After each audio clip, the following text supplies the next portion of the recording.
Hai semua, selamat datang di channel Alan Winanda.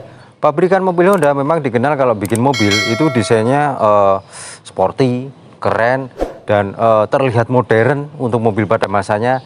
Dan salah satunya adalah mobil yang ada di samping saya, Honda CR-V generasi ketiga dengan kode bodi RE. Dan dia dikenal dengan Honda CR-V kura-kura waktu itu. Dan lebih langkanya lagi karena varian CR-V yang ada di samping saya itu adalah manual 6 speed, pastinya akan lebih menyenangkan kalau dikendarai. Dan simak videonya sampai selesai. Honda CR-V generasi ketiga tahun 2007. You know that you control me. Guilty self-affliction. Prey on me when I'm lonely. And I'm your willing victim. My friends already told me that I don't wanna listen. 'Cause I love the way you hold me. And I don't need a reason. 'Cause I don't wanna be.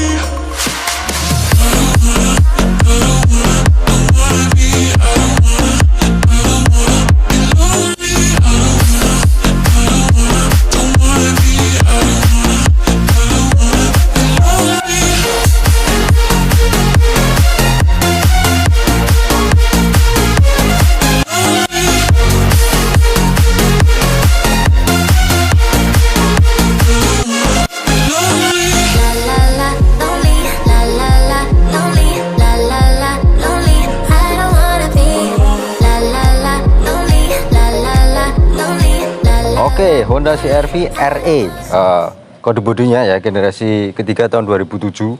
Pertama kali dijual di Indonesia itu Honda CR-V generasi ketiga tahun 2007. Seperti itu, yang sebelum facelift.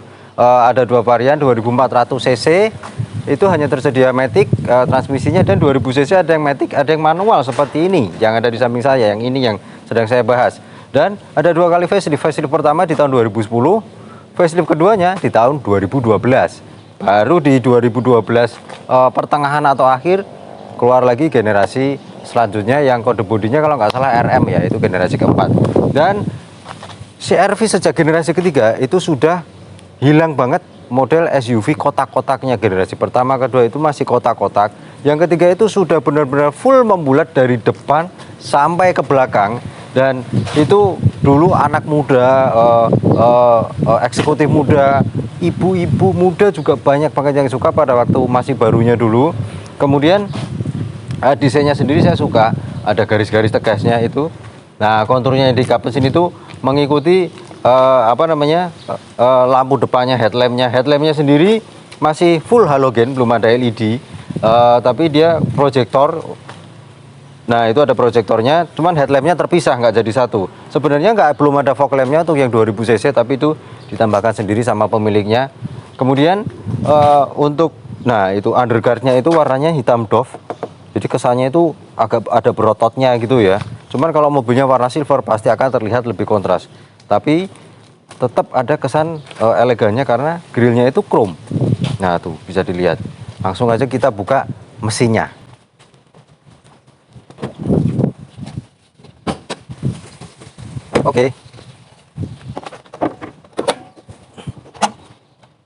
Oke, itu mesinnya 2000 cc. Kalau yang 2400 cc itu menghasilkan tenaga sekitar 170 PS dan torsi 218 Nm.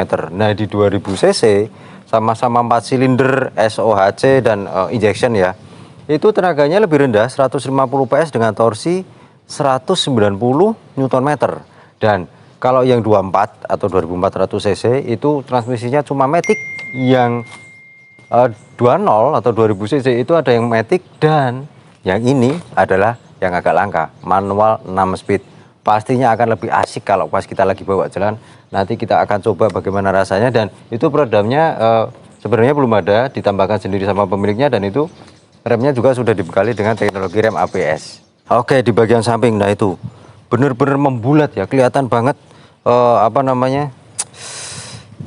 gemesnya gitu. Jadi ya gemesin juga, tapi juga keren. Bener kalau disebut CR-V kura-kura karena kayak itunya kura-kura ya. Mungkin kalau dia bisa berdiri bawa tongkat, pasti ada yang bilang jin kura-kura. Nah, bercanda ya. Oke, nah untuk desain sampingnya sendiri saya sendiri juga suka. Dia ada over fendernya tipis, kecil, simple gitu, warnanya hitam doff, nyambung seakan-akan sama itu apa side skirtnya. Nah itu kelebihannya karena dia memanjang sampai ke bawah. Jadi kalau habis hujan gitu ya, itu kaki kita nempel di situ ya memang sedikit agak kotor, tapi cuma sedikit karena yang di bawah bagian bawah pintunya itu terlindungi sama covernya itu. Dan model handle pintunya model tarik, ada list chrome-nya sendiri.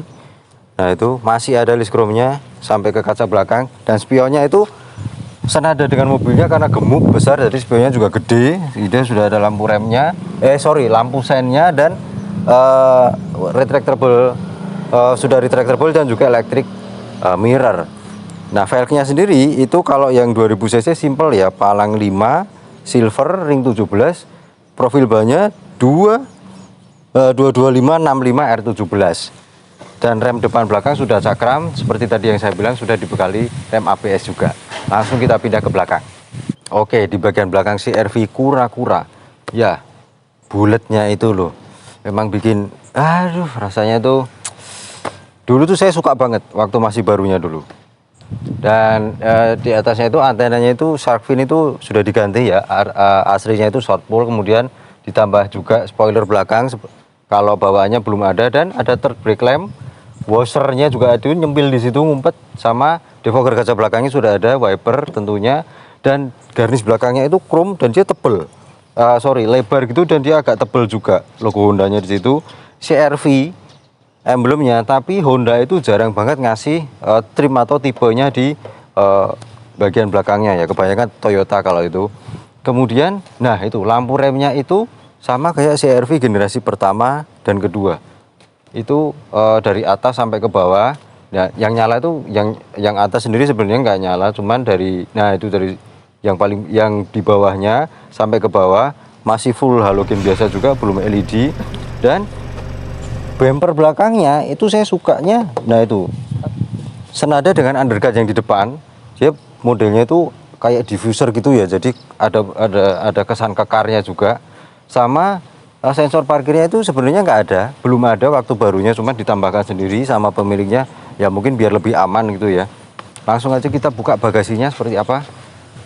Tombol bagasinya sendiri mekanismenya sudah elektrik, jadi bukan yang ditarik pakai tuas gitu, enggak. Nah itu.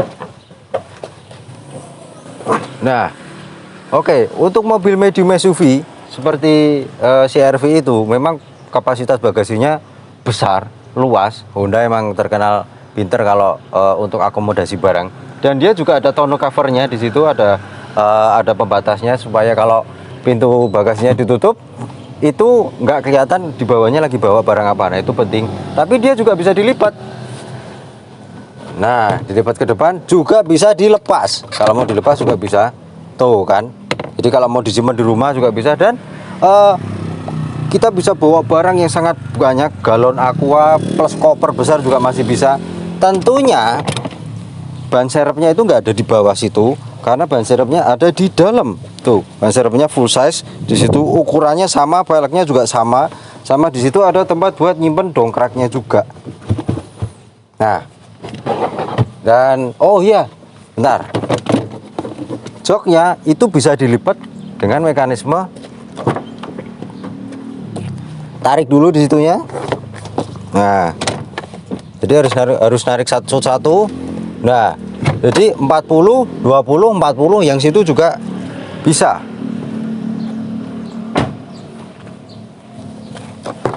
Jadi memang Honda itu dari dulu terkenal sama kepraktisannya ya. Nah, kalau masih kurang bisa juga dilipat ke depan dengan tarik tuas yang tali yang ada di bawah. Sorry bentar. Oh, yang sana yang bisa. Nah, itu ada talinya lagi. Oh, bentar.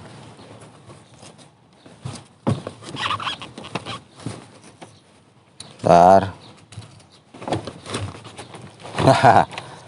Tentunya lebih besar, lebih leluasa.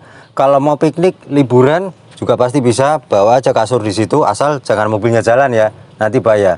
Langsung kita bahas bagian dalamnya seperti apa. Oke, di bangku paling belakang, karena yang belakang sendiri nggak ada bangkunya, jadi baris tengahnya ada di jadi bangku yang paling belakang. Honda CR-V generasi ketiga, itu posisi mengemudi saya untuk tinggi saya 170 cm, jelas legroomnya masih sangat banyak, kemudian headroomnya juga lega, enak gitu loh rasanya. Lihat ke depan itu nggak kehalang headrestnya depan gitu kalau yang duduk belakang. Kemudian ada seatbelt 3 titik, pastinya jelas. Yang di kanan kiri, yang 2 titik itu hanya ada di tengah. Nah, untuk bahan door trimnya sendiri masih plastik keras, ada speaker, cup holder, tempat penyimpanan kecil, handle-nya buat narik pintu. Asik ya dilihatnya ya, unik gitu. Kemudian, nah itu ada armrestnya. Dan juga ada 2 cup holdernya di situ. Jadi lebar loh itu dan empuk juga. Nah, kalau luar kota itu pasti akan rasa lebih nyaman. Headrestnya itu bisa adjustable. Nah, itu bisa ditarik. Dan headrestnya juga ada di tengah. Itu sampai masing-masing ruas kursinya atau ruas joknya itu bisa disetting untuk recliningnya.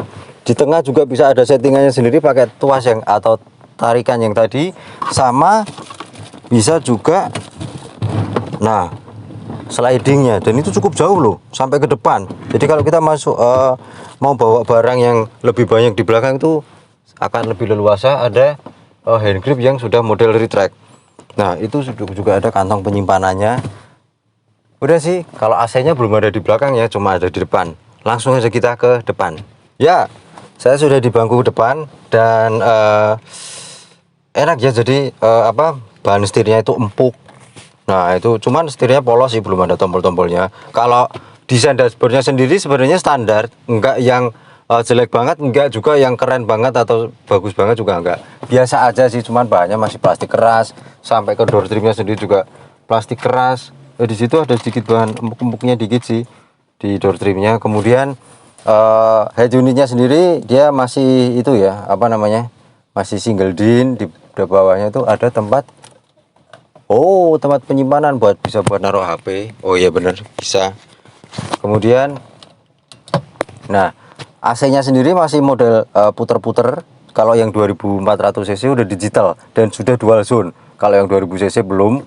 Dan arah pengaturan semburannya itu juga lengkap ada. Nah, itu ada di situ. Nanti biar di footage aja. Sama ada defogger kaca depan dan belakang, tapi dipencet-pencet.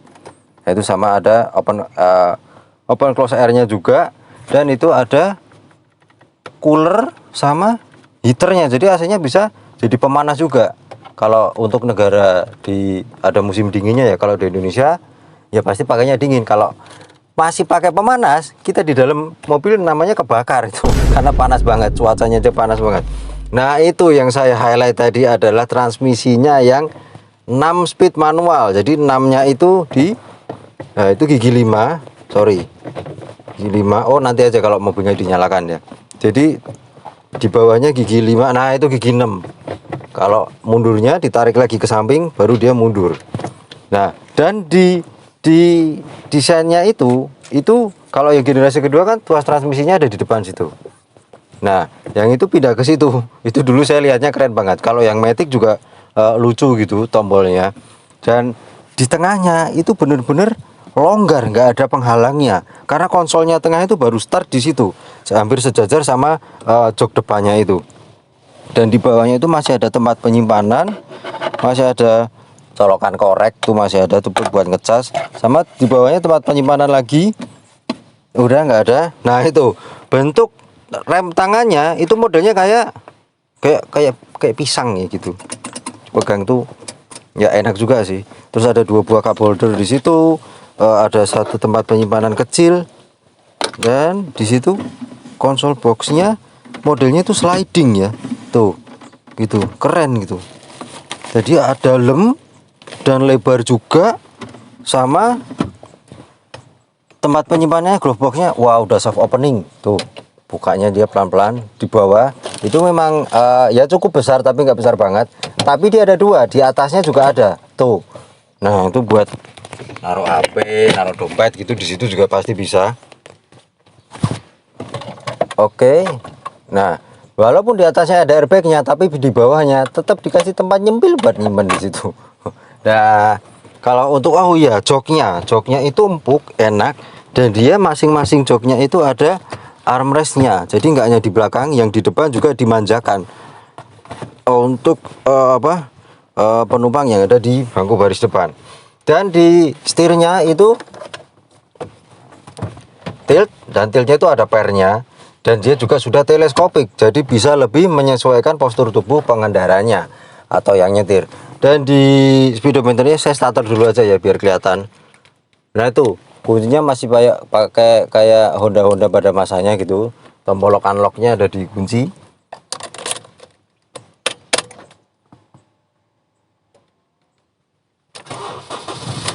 Wah, Honda tuh memang mesinnya halus banget. Sampai kadang dari kejauhan tuh nggak kedengeran. Begitu kita keluar, wah itu pasti mobilnya merek Honda. Kita AC dulu bentar. Nah, itu standar sih sebenarnya. Di sebelah kiri ada RPM, kanan ada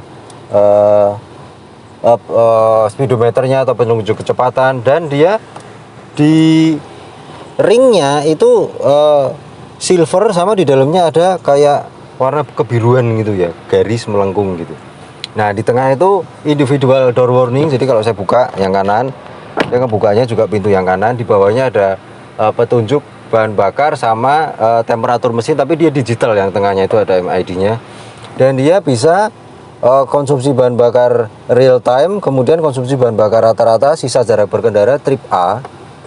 Kalau kita pencet jadi trip B, pencet lagi jadi odometernya. Ya udah, itu aja, simpel sih. Di kanan ada pengaturan buat spion sama retractable-nya juga tuh. Dan di door trimnya, oh itu ada tempat penyimpanan kecil. Di bawah juga ada tempat penyimpanan, banyak banget ya. Terus di door trimnya itu ada door lock. Nah itu sama window lock. Power window-nya yang auto up and down itu hanya bagian pengemudi aja. Sorry benar, bagian pengemudi aja. Nah yang lainnya belum. Langsung aja kita bawa jalan. Oh di bagian atasnya tuh, oh drivernya dapat hand grip juga retractable. Itu ada kacanya di sun visornya. Di kiri ada kacanya juga, cuman memang belum ada lampunya ya, padahal sebelahnya dikasih space untuk lampu. Lampunya masih ngikut di situ di tengah tuh. Nah dan di tengahnya ada tempat kacamata ya. Kalau kita bukanya cuma setengah, itu ada kaca buat lihat ke belakang. Misalnya kita bawa anak-anak, itu masih bisa kita awasin gitu. Dan spionnya tengah, nah itu day and night view biasa. Oke deh, langsung kita bawa jalan. Langsung pengen ngerasakan bagaimana 6 speednya manual. Oke, saya udah bawa jalan Honda CR-V kura-kura generasi ketiga dengan kode bodi RE. Dan posisi mengemudinya itu enak. Jadi kayak sedan, beneran. Gak kelihatan tinggi ya, memang dia SUV bukan leather frame ya. Jadi ya, walaupun joknya ada pengaturan ketinggiannya, tapi rasanya masih rendah. Jadi enak kayak nyetir sedan gitu. Atau kayak nyetir mobil-mobil MPV monokok biasa. Dan untuk joknya sendiri cukup empuk, cukup nyaman juga. Saya supportnya juga nyangga badan kita dengan baik, enak. Kacanya gede-gede, lihat ke depan, samping, belakang itu jelas. Spion tengah lihat ke belakang juga sangat jelas. Pilar A-nya agak tebel, tapi blind spotnya masih tolerable ya. Jadi masih bisa ditoleransi, nggak sampai yang ganggu kita, masih aman kalau kita mau belok. Apalagi spionnya kanan kiri juga gede. Dan untuk nah ada speed bump, kerasa kan bantingan suspensinya. Yang 24 dan 20 itu beda settingan. 24 itu rasanya sedikit lebih empuk daripada yang 20, karena dulu saya pernah pakai yang 24. Dan kalau yang 20 itu agak lebih keras memang, tapi bukannya gubrak-gubrak yang sampai kayak mobil ceper, enggak. Di jalan cor beton yang lagi saya lewat itu, nah buat nikung juga masih empuk, masih enak, masih nyaman. Memang tidak senyaman kompetitornya seperti X-Trail ya, itu beda. Kalau X-Trail emang lebih nyaman. Nah di CR-V itu, nah itu speed bump, nah emang dia kerasa. Untuk bantingan suspensinya agak sedikit lebih keras daripada yang 24. Tapi kelebihannya, kalau kita pakai kenceng di kecepatan tinggi, mau belok, manuver, itu dia handlingnya lebih tajam. lebih stabil, jadi lebih enak. Memang Honda kan memang biarpun yang 24 pun juga sebenarnya stabil, handlingnya juga, setirnya juga enak, direct gitu. Jadi nah kita belokin dikit aja mobilnya udah nurut gitu. Memang bener-bener fun to drive kalau mobil-mobil merek Honda. Dan untuk peredaman kabinnya itu suara mesinnya itu hampir nggak kedenger loh dari dalam, bener-bener halus mesin-mesin Honda. Cuman kalau untuk peredaman road noise, perputaran roda di aspal sama motor-motor sama mobil yang lewat, traffic noise, itu memang masih kedengaran dari dalam, tapi itu masih dalam batas yang wajar, enggak yang sampai kayak ada karet bocor gitu, enggak. Ya, kemudian gimana rasanya nyetir manual 6 speed? Ya, koplingnya itu juga enggak berat banget. Agak mantep memang rasanya, tapi bukan yang berat sampai bikin kaki pegel gitu, enggak. Biarpun dia kopling mobil 2000 cc, tuas transmisinya juga tempatnya pas dekat di situ, dan dia kecil, pendek gitu, enggak yang panjang kayak Innova gitu kan, karena dia ada di dashboard. Tadi saya lupa bilang, dia sudah dilengkapi dengan airbag 2 buah ya, setir sama buat passenger depan, jadi aman. Dan remnya itu pakem loh, depan belakang sudah cakram. Kemudian kalau kita injek dikit, remnya juga nurunnya dikit. Baru kalau kita tambah dalam lagi, lebih tambah pakem lagi. Kalau Toyota kan sama kayak mobil-mobil Nissan gitu kan, remnya disenggol-senggol dikit aja udah rasanya ngangguk-ngangguk mobilnya, ngegigitnya banyak banget. Kalau di Honda enggak, sesuai atau sama dengan kaki kita nginjeknya seberapa dalam. Nah, kalau mau performa mesinnya sama transmisinya, tunggu belok dulu ya. Bentar.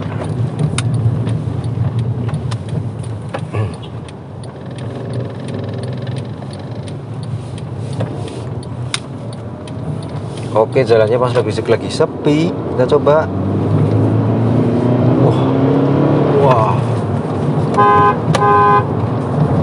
Wah, enak banget rasanya beneran. Manual 6 speed. Jadi di atas 3500 rpm dia baru keluar tenaganya. Tapi karena dia manual, torsi bawahnya tuh udah kerasa narik. Mungkin kalau yang matic agak kurang ya tarikan bawahnya, tapi dia dari bawah. Nah, itu saya kira sudah kerasa enak karena dia transmisinya manual.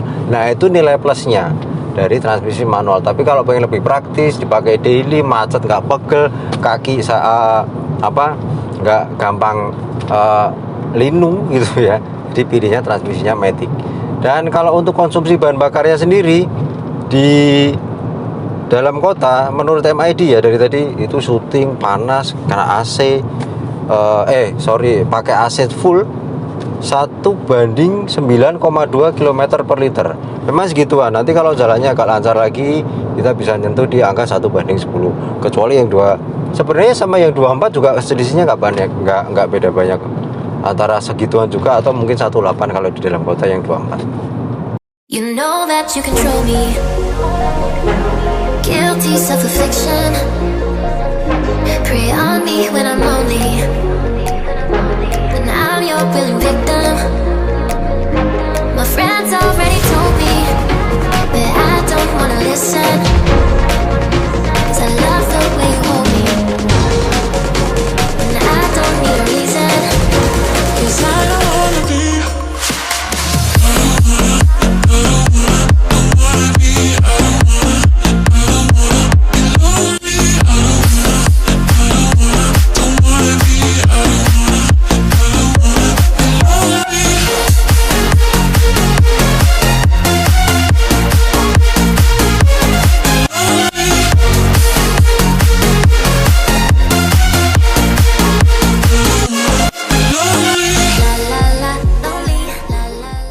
Ya oke, Honda CR-V kura-kura generasi ketiga.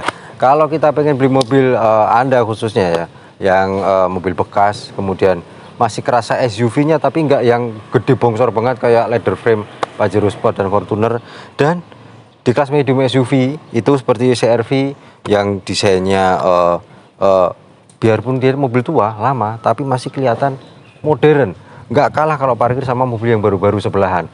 Timeless, kerennya juga pasti dapat, sportinya juga dapat banget karena minyak dia adalah Honda, serta pengendaliannya enak, tajam, nikung-nikungnya juga handlingnya enak banget. Dan larinya kalau yang di 2000 cc kalau cuma buat pemakaian dalam kota sih nggak masalah ya. Tapi kalau pengen yang lebih bertenaga ada varian yang 2400 cc. Dan untuk beban pajaknya Honda CR-V generasi ketiga tahun 2007 yang 2000 cc ya, bukan yang 2420 manual 6 speed di Plaza Kota Semarang, itu pajaknya PKB ditambah biaya lain yang ada di STNK total sebesar sekitar 2,7 juta rupiah. Baik, sekian video dari saya tentang Honda CR-V RE kode bodinya generasi ketiga tahun 2007 yang 2000 cc manual 6 speed. Nah, jangan lupa klik subscribe, like, share video ini ke media sosial Anda, tulis kolom komentar di bawah, dan klik gambar lonceng notifikasi agar bisa menerima video terbaru dari saya. Terima kasih telah menyaksikan, sampai jumpa pada video yang lainnya.